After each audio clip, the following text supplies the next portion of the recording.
Hey, what's up everyone? Welcome back. It's been 6 months since the iPhone SE has been released. And in this video, I'm just going to go ahead and give you like an update, what I liked and what I disliked about it.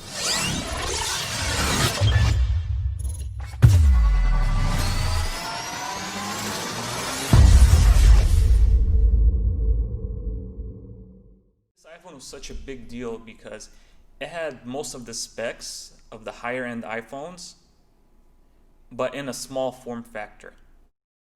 It used the same processor as in the iPhone 11 and 11 Pro Max, stuffed in the iPhone 8 body just to keep it on budget. And what perfect time to give you guys an update just when Apple has released a few iPhones just a few weeks ago. Here are some of the reasons why I swapped out my iPhone 11 Pro Max to use the iPhone SE for the past 6 months. The main reason why I switched to the iPhone SE is because of its size. As you can see, it's half the size of the Pro Max.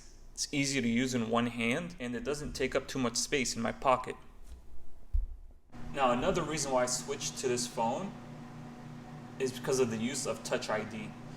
Touch ID makes it extremely easy to unlock your phone, and you could assign it to any fingerprint that you have. One reason why I disliked Face ID is that because it was way too sensitive for me. Sometimes I didn't even have to look at my phone and it would just unlock it.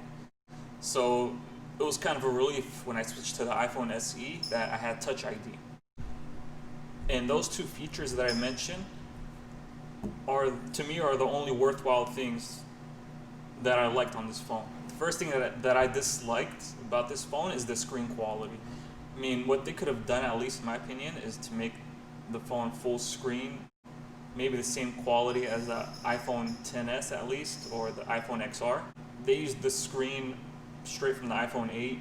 I didn't like it. It was pretty low quality. Another feature that I disliked about the iPhone SE is the weak Wi-Fi connection. With my iPhone 11 Pro Max, the Wi-Fi connection was much stronger and I was able to get connection from farther away. There are times where I'm in my garage, which is just a few feet away from the router inside, and does not connect at all. The worst thing that I hate about this phone is the battery life. That's why, as you can see, most of the time I keep it on power saver mode. 90% of the time it's on power saver mode. This phone drains the battery like nothing. Doesn't matter what you're doing. If you have location services on, just give it a few hours. Your phone will be drained. Use your GPS, your phone will be drained. Anything, doesn't matter. Recording, playing games.